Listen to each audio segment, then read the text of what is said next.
Hello, welcome to this Wargamer and the Age of Sigmar Stat Center. I'm your host Rob, and I'll be going through all the event results from Age of Sigmar tournaments from the weekend. I've been in this for a long time, so just go with me on it. We normally look at the 5-0s and the 4-1s, and we look at the trends and we look at the other stuff. I'm backed up by the stats from the Age of Sigmar stats team, which you can go and find on our website. Go check that out. Now, Rob, who always sends me my pre-show notes, has made some interesting points, so I'm going to talk about those for a minute. There were 333 players playing this weekend over 3 countries. 21 factions went 4-1 or better this weekend. Okay, and it's important to look at those that didn't. Importantly, Seraphon didn't. They're still a strong army. They're still very good. But I think at this point, knowing there's a new Seraphon army in the future, and also knowing that people have played Seraphon enough for the past 2 years, people have just moved on. And maybe after the continual nerfs over 2 years, Seraphon may be not as good as some of the armies in those top brackets now. Slaanesh, obviously, because they are very different to Seraphon in that they're just rubbish. Their book is rubbish. Their army's rubbish. It's rubbish. Soulblight didn't feature in the 4-1s, which is quite a surprise to me because I think that they have some real excellent opportunities to utilise a loads of extra things like the Galician Champions Battalion and also Galician Veterans. So quite surprised by that. Also, with Bounty Hunters going away, I think there's some real scope for that. And we did see some 4-1s last week, so I think that they'll be fine. Kharadron Overlords, we didn't see go 4-1. Maybe because of moving the Galician Champions around is difficult, but I think it's more just because the book just needs a new book. It's just an old, janky, terrible book. Just needs a new book. And we know there's a new book coming, so that's exciting. Bone Splitter's got that massive nerf to the Big Stabber build, and because of Games Workshop elitism and classism, they don't get the buffs that they deserve because they're orcs, and so they're not very popular. You don't see them play much. And then finally, Big War.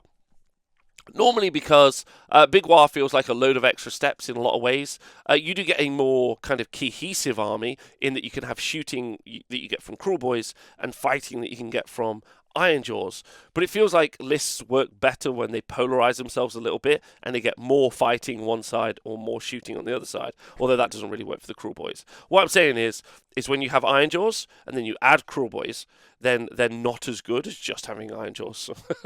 Because the Cruel Boys aren't good. That's effectively you're just making them weaker by bringing in weaker stuff. So just focus on the good stuff.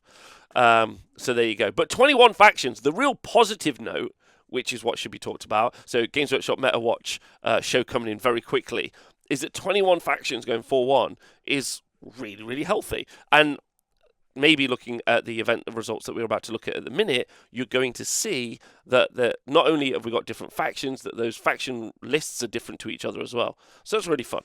So I'd love to see that. But again, we're early into the GHB, we're early into the edition, and we're early into these tournaments. So it's fair to say that there's still a lot of learning for players to do, and we'll see how that changes.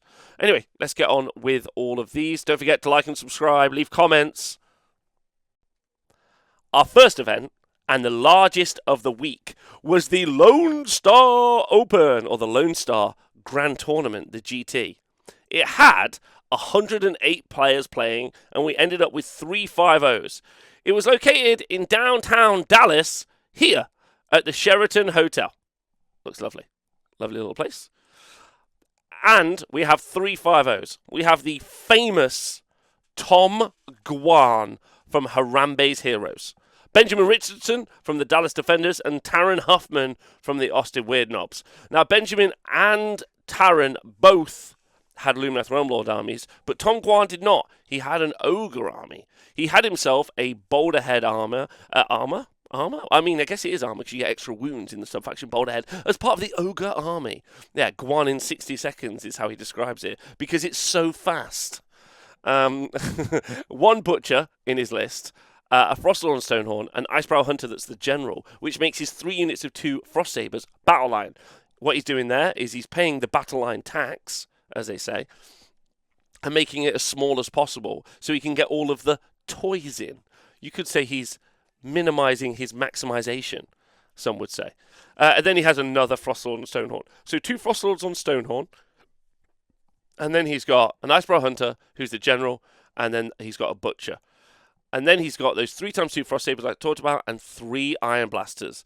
No Noblars. So he hasn't gone for the power pick of the Noblars. So he's nerfed himself a little bit here, which I think is very bold of him. Well done to Tom, a good friend of mine. And then he's yeeting himself across the board with Stonehorns, and the Iron Blaster's just shooting you all of the time. That's roughly how it works. It's either a... Is it a 2-drop? It's a 3-drop, is what it is. It's a 3-drop army. Yeah, what a world. Very Stonehorny, exactly. Defensive front line of dogs.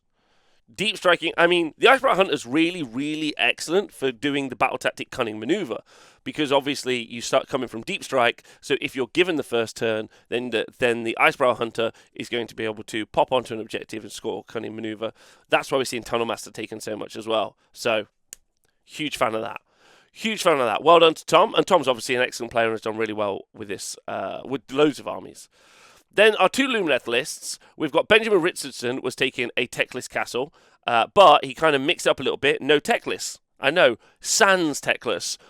Anti-techless. So no techless in this list. And instead, he went for more units on the board. So he took a Scenari Law Seeker. This is all in Helon, so you get those extra shots, don't forget. But don't forget, you don't get them in something like...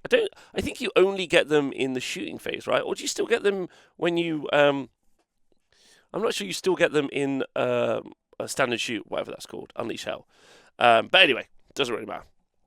He's got a Scenari Law Seeker, a Venari Law Regent, and a Scenari Cathalar. And then he's got 10 Wardens, 20 Wardens, and then 60 Sentinels. He's also got the Venari Starshard Ballista and the Rune of Petrification. So yes, while not the Techless Castle, it is a Lumineth Castle with 60 Sentinels shooting. Is there more or less tech in a less techless castle? Interestingly, it's quite fun. Like, you could build a very, very fun list, which is the one I'm looking at the minute, where you don't take techless and instead you take something like Chronomantic Cogs, which gives you rerolls, which means you effectively could maybe get more spells cast across the army. If you took the right assortment of units. But ultimately, Techless just brings so much. But not enough that in order to punch through this army, so it went 5-0. So congratulations to him. And then, fun for you, yes. And then, there's a Lumineth Realm Lord's army in third place from Zytrek, who's got Techless, a Cathalar, and the Light of Altharion. 2 units of 20 Wardens and a unit of Dawn Riders. And then Ravanax Slashing Jaws, Rune of Petrification, and Umbral Spell Portal. And this, while it sounds the same, will play utterly differently to how the Techless Castle or even the other castle works. You've obviously got all the archers at the back in the other one firing across and you're moving the wardens forward. In this army has to be aggressive. It's going to be like a counterpunch army. It's kind of a spellcasting castle, I guess, in some ways. But it is going to be aggressive into the midboard, which is really exciting because of things like the wardens. Like, they're going to move into that midboard. And then Techless is just going to drop endless spell after endless spell, plus the realm spell, and it's going to just mess stuff up, which is very fun. So yeah, really cool. So those are 3 5-0s to kick us off. Now, don't worry, there's loads of different armies. I just won't be talking about Lumineth all day, I promise. Okay, let's look at the 4-1s. And there's a heck of a lot of them. So I'm going to go through them. But shout out to Benjamin Richardson, Taron Huffman, Joel Janice, Kel Pig, Isaac Aldrich, Stephen De La Garza, Jeremy Cooper, Randall Brasher, Matt the Nooge, Joe Jufik, Shannon O'Connell, JT Johnson, Brian Lofton, Esteban Santos, Jeff Visgatis, Ryan Rutherford, Jimmy Sides, Chris Long, Jonathan Schleisersus, all for going 4-1. Absolutely massive congratulations to you. Because BCP doesn't necessarily write on what your sub-faction is, I'm just going to go through your lists and not necessarily credit you, because I'm going to be a lot like Games Workshop. Okay, so there's 2 Sons of Behemoth lists that did really well, that went 4-1. One had 3 War Stompers, a Man Crusher Mob, and a Man Crusher. Pretty cool. The other one was a mixture. It had a War Stomper, a Kraken Eater, a Beast Smasher, and a Gatebreaker. I think there's a couple of other 4-1s we're going to look at later. So Gargants not being able to achieve very well. Don't forget there was comp at this event. I'll talk about that at the end, actually, though. So that's worth talking about. There was a Cruel Boys list that went 4-1. Absolutely massive news. 2 units of 20 Gut Rippers, 2 units of 6 Bolt Boys taken out, being most of the damage-dealing units. You've got Hobgrot Slitters, 2 units of 10 as screens, and then you've got some support pieces in the 2 Swampcaller Shamans.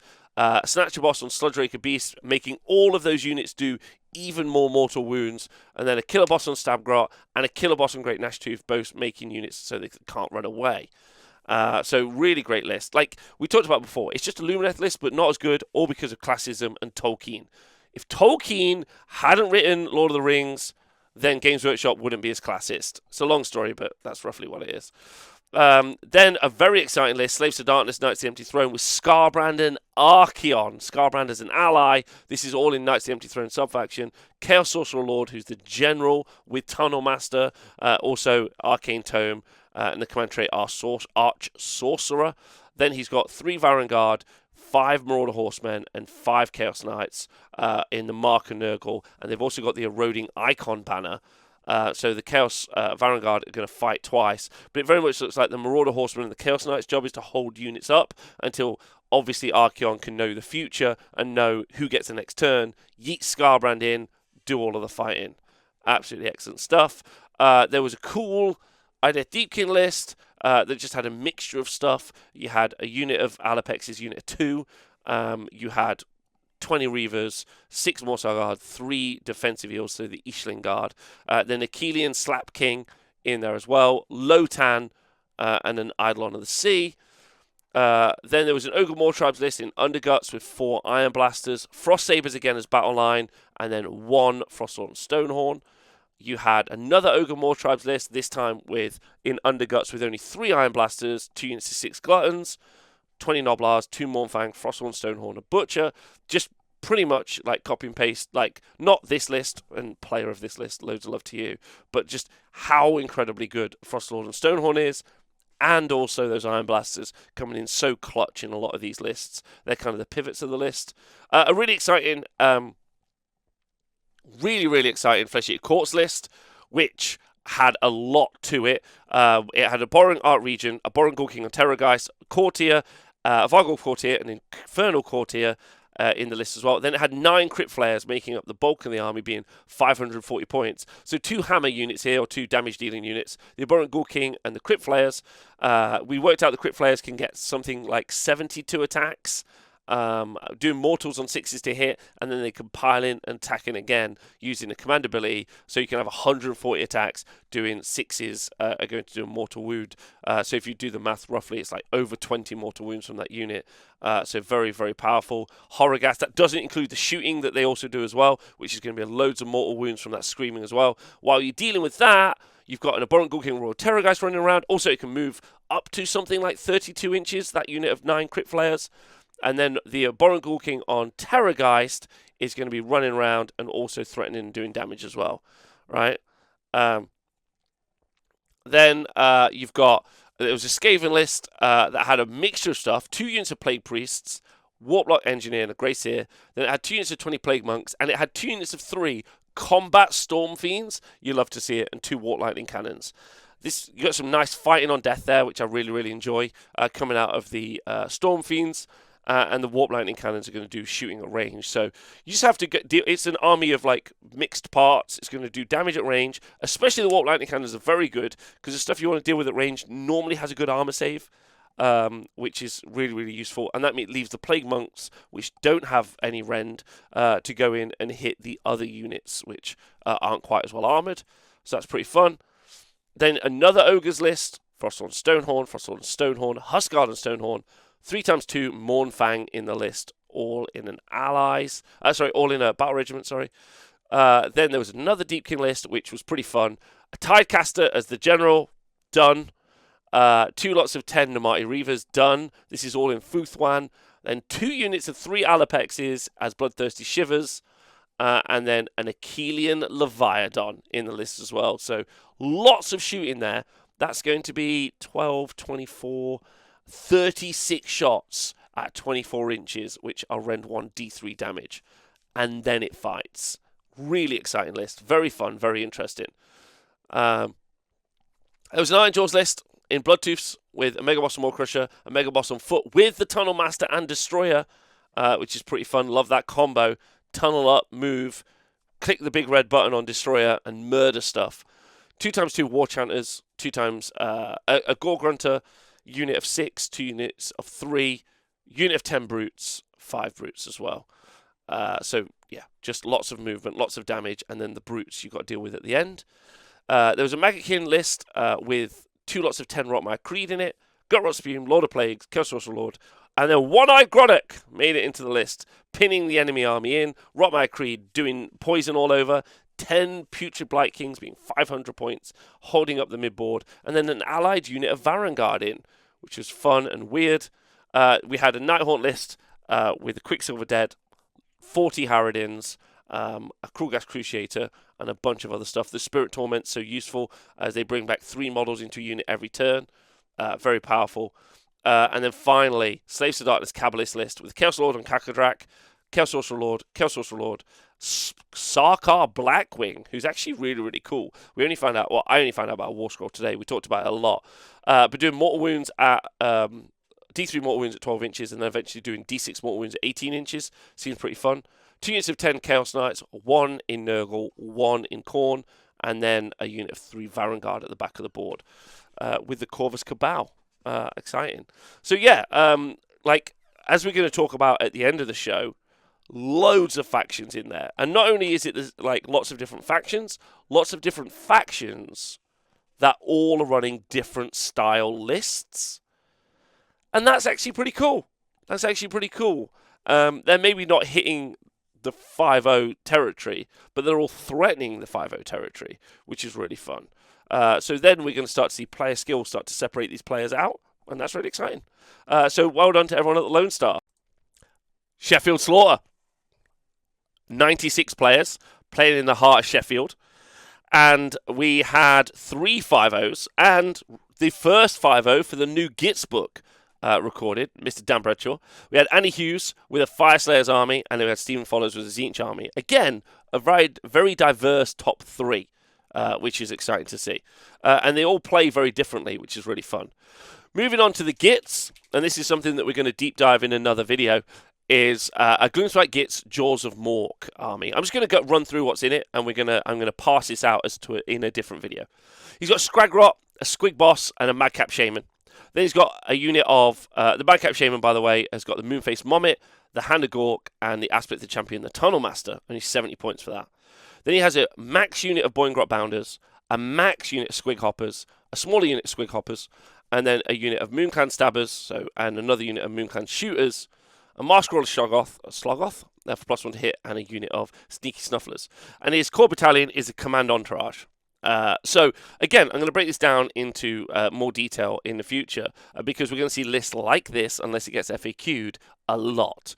But this is an Alpha Strike version of probably the 3 or 4 archetypes of lists that we're going to see come out of the Gitz book. There's obviously a Rally version, Moonclan Gitz version, which we're going to see. Trolls are also going to do really well, and Spiders are also going to do really well as well. But this alpha version is just all about buffing up the hoppers, yeeting them in, and then doing the same with the Boingrots. If they die, you can always just bring them back on a 4+. Now, the real trick to this list is the fact that he only took 1,960 points. He's got a 4-point... if you don't take the maximum 2,000 points in an army list, then what happens is you can have a triumph bid. So you and your opponent get to the table, and what happens is you say, hey, by the way, how many points is your list? And your opponent says, oh, I'm 1980. You're like, oh, awesome, I'm 1960. I get a triumph. Triumph's an enhancement that you can get. And then you get to pick from like 3 things. One of them is an immune to battle shock. Now, this isn't the same, and this is the one that Dan took twice. This isn't the same as the command ability that allows you to ignore battle shock. And therefore, it overrides things like Horrorghast, and in fact, all rules inside of the game. I'll talk about this. One of them is +1 to wound, and the other one is like reroll charge, which is something you sometimes see OBR players play because they can't use the generic command ability reroll charge. Therefore, they take that to reroll a charge when they can't. Now, I hate triumphs. Like, I'm just going to be super clear. I know this is the stat center, so I try not to put too much personal stuff in there. But I played Age of Sigmar since Age of Sigmar didn't have points. Triumphs were a thing that were in there because the game was just a joke. Like, where if you had more don't forget you had no points for the unit, so you had more units than your opponent. Then if you just like killed their general, then you won the game. Like, it was ludicrous. It was ludicrous, and triumphs have existed since then. It's a silly, anarchic thing that shouldn't be in the game. Squigs are fine, no dramas there. But I really don't think Triumph should make it into like actual serious tournament Warhammer. I think it's kind of embarrassing actually that it exists because what happens is fringe cases of a list that's very good come out like this, and much of what's been discussed about the Gloomspite Gitz book is it has a weakness in its bravery. However, because some very old AOS 0 rules still exist, like we don't have good terrain rules from Games Workshop, which we all accept, so we write our own terrain rules. We don't have good rules on how we like deploy at the start, right? So like that gets discussed as well, right? Lots of things we discuss like as TOs and tournament organisers, and Triumph has to easily be the worst problem in Age of Sigmar and has been for a long time. But anyway, that's my point. So yeah. Double ignore battle shock. So even if you could try to deal with the Squig Hoppers or the Boingrot Bounders who have very low bravery with something like Horrorghast, don't worry, he's got the ability to ignore that. So there we go. So well done to Dan on doing well there. Stephen Follows had a great Tzeentch 5.0 list, which I think was really excellent, from the Guild of Summoners. So that means every 9 points, or starts at 9, that he gets in summoning points for his Tzeentch army, which he gets via casting, he can just start summoning big birds. So Lords of Change, which is really cool. He's got a Curseling with a Cult Demigod, a Fluxmaster, a Magister, a Blue Scribes, and Fate Master with the Arcane Tome, making him a wizard. That's 5 wizards. He'll reliably be able to get a Lord of Change on the first turn. Then he has Then he has 2 lots of 10 pink horrors, which are great screens, but also great objective grabbers, and also they can generate fate points. 2 units of 10 Zangor, which are great combat pieces, really nice little counterpunch pieces, and they tie in really, really well with the Purple Sun, which is going to make a unit's rend go down by 1. Which is very, very powerful. And then he has, and the Zangor also have the ability to do mortal wounds at range, and then that depends on how many wizards are nearby, and he's got 5, moving up to 6, maybe 7 eventually. So there we go. Great list, loads of summoning. I actually am super impressed by this. I played Tzeentch a lot. Like, I don't really think that they have any play in the current competitive meta at the 5.0 bracket. But Stephen and then a bunch of people in the US have been showing me that really isn't the case. So I'm a little bit more inspired to get them out here. So that's really excellent. But these are on the rarer end, and I think it's just very impressive. Also, all of those characters are Galician champions, so they can't be targeted by any range shooting. So you just have to shoot the stupid pink horrors or the Zangor, which is also really cool as well. Reroll casts on the whole army. Very fun. Very fun. And then on to Andy Hughes' list, which is really excellent as well. He's got a Fyreslayer's Vorstag army. He has an Auric Rune Father, 2 Flame Keepers, a Rune Smiter, a Rune Master, and a Battlesmith. Don't forget the Battlesmith has got access to a 4+ rally. His Auric Rune Father's also got the Tunnel Master as well. Okay, so all of those characters are Galician champions, hide behind the units, can't get shot. We're seeing almost no sharpshooter battalions, but what we are seeing a lot of, and I've discussed this a lot, 7 drops is better than 1 drop, is Galician veterans and Galician command battalions. Galician command is on a unit of 15 Hearthguard Berserkers, and they are with which unit? With the Auric Rune Father, who's got Tunnel Master. And then he's got 30 Volkite Berserkers and 2 lots of 10 Volkite Berserkers. So the trick with this list is obviously to double stack the Flame Keepers buffs. If models die within range, then what he's going to be able to do is make it so that the 30 Volkite Berserkers do a crazy amount of damage. They're in the Galician Veterans Battalion, so they can fight in 2 ranks, which is really useful as well. And then he's got all the other buffs that he can bring in from the rest of the army. He can strike the runes, get Rend 2. He can fight on death. He's got a command ability to strike first. Like, loads of stuff, which is just really, really excellent. And again, just a strong, powerful combat army going 5.0. Very, very difficult to deal with, especially because you can no longer target the characters. So just really excellent. So 3 very interesting, very powerful top 3 armies. Okay, so let's look at the 4-1s, and again, super diverse. John Dale with the 4 in the draw, being the cheeky little chap that he is, was running a Stormcast Eternals army, with Karazai the Scarred in Astral Templars, Lord Castellan with a Master of Magic and Arcane Tome, looking to drop the Everblaze Comet at range. He has a unit of 3 Praetors. Now, the Praetors basically bodyguard Karazai, which is actually very cool, and take a lot of damage. Then there's a Lord Relictor for a teleport, and then 3 Knight Vexillors, doing mortal wounds at range, 5 Indicators, 5 Vanguard Hunters with bows twice, and then 5 Judicators with Boltstorm crossbows.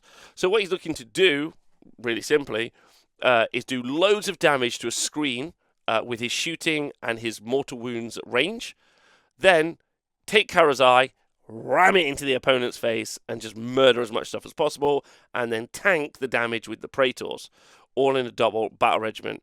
Absolutely excellent stuff. Really fun. Really like the Praetor pick that got played a lot in Australia last year.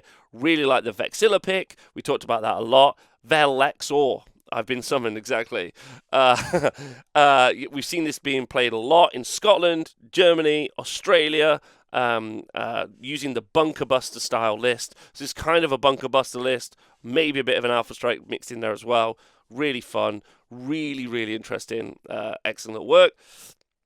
Then let's just jump through all of the 4-1s. JP running Lumineth and trying his hardest. Russ Field with a kind of cute mixed Ogre Moor Tribes list. Nathan Prescott with a Gitz list going 4-1. We're going to talk about that on the Monday night show later. Freddie Leggett with a Cities of Sigmar list with 2 units of 6 Paladors. We're going to talk about that another time, because Freddie pretty much is the only person that plays and does this, and he does so incredibly well with it. He's legit brilliant. Simon Eccles with his Fresh Eater Courts list, very similar to what we talked to earlier.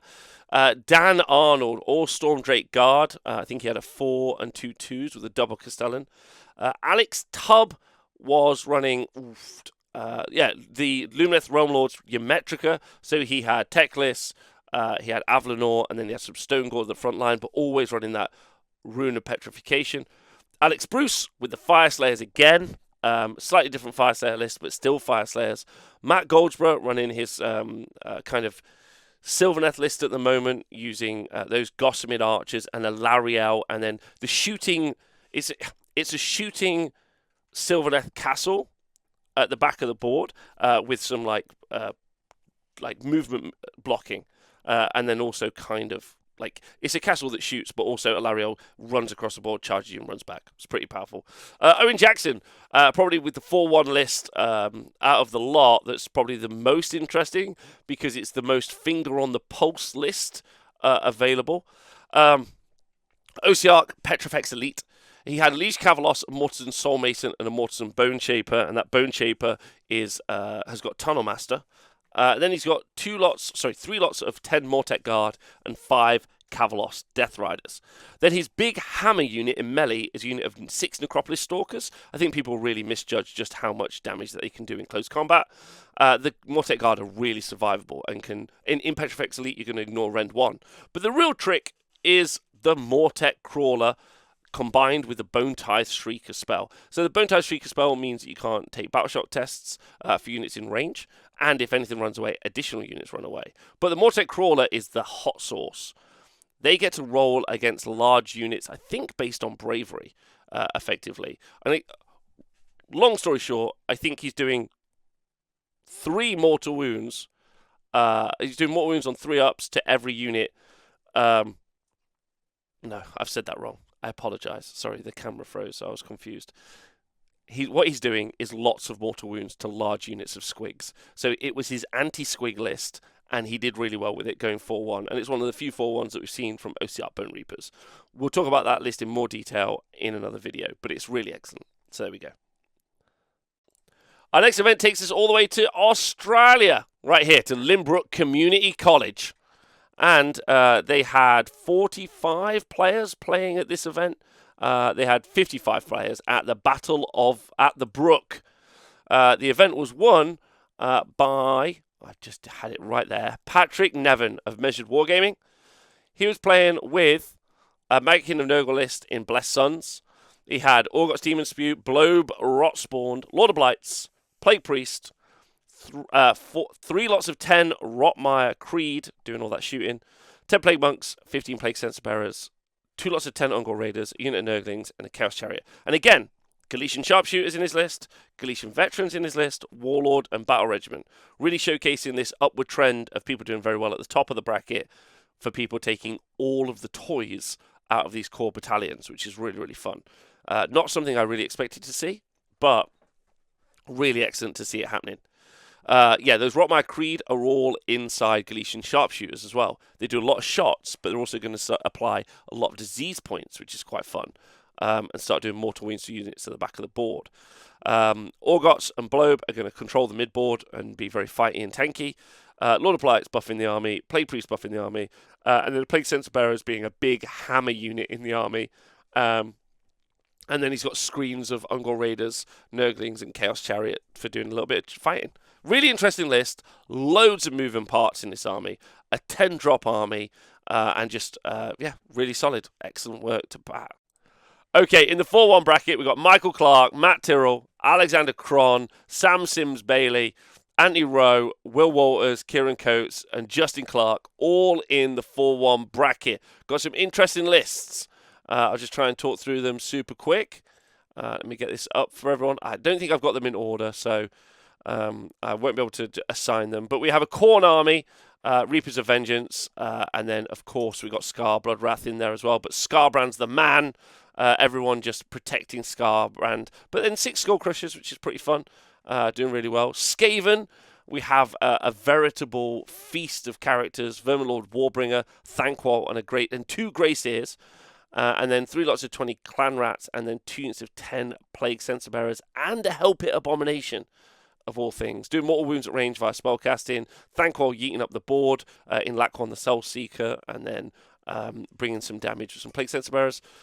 We have a Maggotkin of Nurgle army with 2x10 Rotmire Creed in here, and a Rotbringer Coven Sorcerer list. It's one of my favourite Nurgle lists at the moment, actually.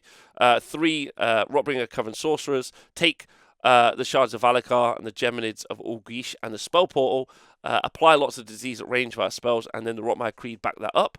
10 Plague Bearers as a screen, 5 Putrid Blight Kings, and then 2 Puskull Blight Lords, with a Lord of Afflictions, of course. There was a Nighthaunt list with Alrak and a big block of 30 Bladegeist Revenants that did really well. Love that. There's a Dreadwood list with 2 units of 15 Spike Revenants. Dreadwoods, you get to fight and fade with 2, strike and fade, with 2 different units, like you can do in Sylvaneth. So 2 units of 15 is actually peak. Lots of damage. Love that. It's really fun.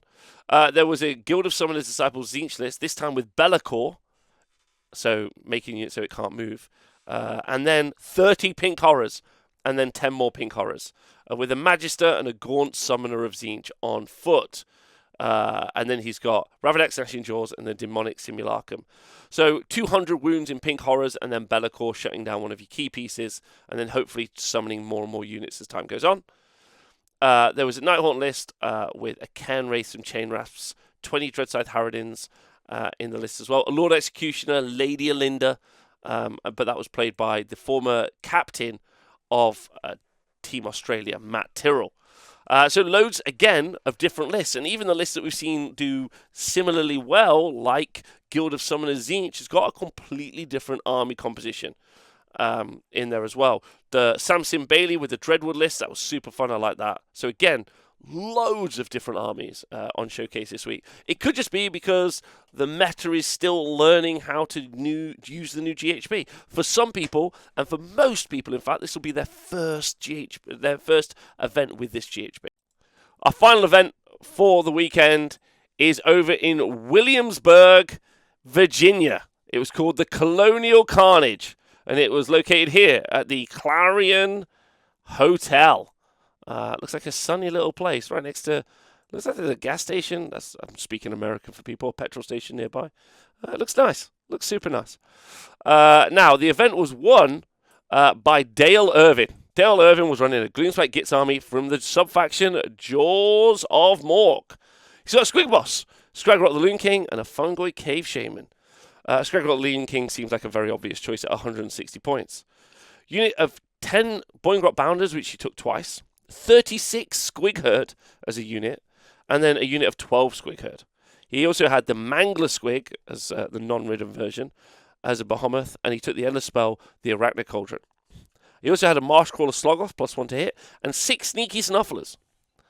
So, pretty strong army here. A lot of rallies on a 4-up, potentially. Thankfully, that's only in the Squig's hero phase. Sorry, the Gloomspite Gitz player's hero phase, and not every hero phase. And then those Boiling Grot Bounders do an amazing amount of damage on the charge, and then being able to rally them on a 4+ is really excellent. So really, really good there. Scragrot, better spellcaster, more damage at range than Kairos. Really good. Squig Herd. Lots of wounds with a 4-up ward, thanks to the Sneaky Snufflers. Sorry, 5-up ward thanks to the Sneaky Snufflers. Excellent damage. Loads of damage, loads of range, loads of threat, lots of rally. Excellent army. Well done. So, in the 4-1 bracket, you had Jake and Brandon, who's an excellent player who was playing with Skaven before, so pushing a rock uphill, and now he's decided to run new Beasts of Chaos, which, as we all know, needs some help.